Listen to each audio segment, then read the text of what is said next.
छत्तीसगढ़ में बिजली की दरों में 8.35% की वृद्धि के चलते लोगों को समस्याओं का सामना करना पड़ रहा है और इसी कड़ी में युवा कांग्रेस के कार्यकर्ताओं ने राजधानी रायपुर के बूढ़ापारा स्थित बिजली ऑफिस के बाहर बिजली बिल को जलाकर प्रदर्शन किया। साथ ही ज्ञापन देने की भी कोशिश की, लेकिन बिजली विभाग ने ज्ञापन लेने से इनकार कर दिया।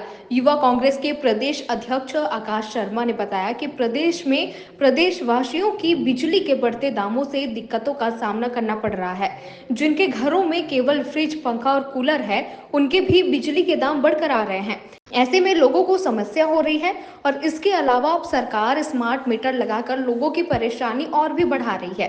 एक महीने से छत्तीसगढ़ की जनता, रायपुर की जनता जो है वो बढ़ती हुई बिजली में त्रस्त है। जिसके घर में एक कूलर और पंखा, एक फ्रिज चलता है, वहाँ पर 10-10 हज़ार, 5-5 हज़ार बिल आ रहा है। आम आदमी का जो है ये रोजगार तो मिल नहीं रहा है, आमदनी में बढ़ोतरी हो नहीं रही है और बिजली का बिल जो है मनमाना तरीके से सरकार भेज पड़ रही है।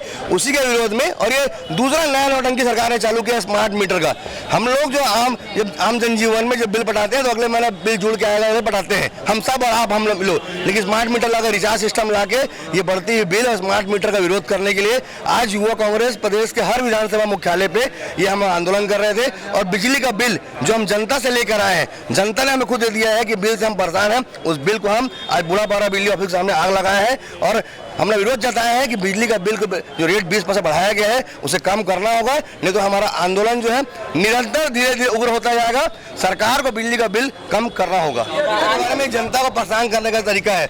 हम लोग आम जनजीवन में, आप हो, हम हो, आम आदमी हो, जब बिल आता है तो हम अगले बार सोचते हैं कि अगले बार पढ़ा देंगे। लेकिन रिचार्ज सिस्टम से आगे छत्तीसगढ़ की जनता के पास आमदनी कम है। ये ऐसा प्रदेश नहीं है जहाँ पर लोगों के पास पैसा रहता हो। हम सोचते हैं कि अगले महीना पढ़ा लेंगे, लेकिन रिचार्ज स्मार्ट मीटर का हम विरोध कर रहे हैं। इस प्रकार से बिल मीटर जो है हम पूरा विरोध करते, लगने ही देंगे। बिजली वृद्धि को लेकर आज 200 उद्योग भी बंद हो जाएंगे, स्टील उद्योग, एक बड़ी परेशानी फिर बढ़ती है। निश्चित छत्तीसगढ़ जो है बिजली जो उपभोक्ता बंद करता है, यहाँ से बिजली पैदा होती है, उत्पादन करने वाला राज्य है। लेकिन वहाँ उस राज्य में यहाँ के लोगों को, उद्योगपतियों को परेशान करना, ये भारतीय जनता पार्टी की नीति है। बाहर बिजली बेचना, टाटा जैसे और अडानी जैसे लोगों को काम देना, उसी लिए सरकार चल रही है बस।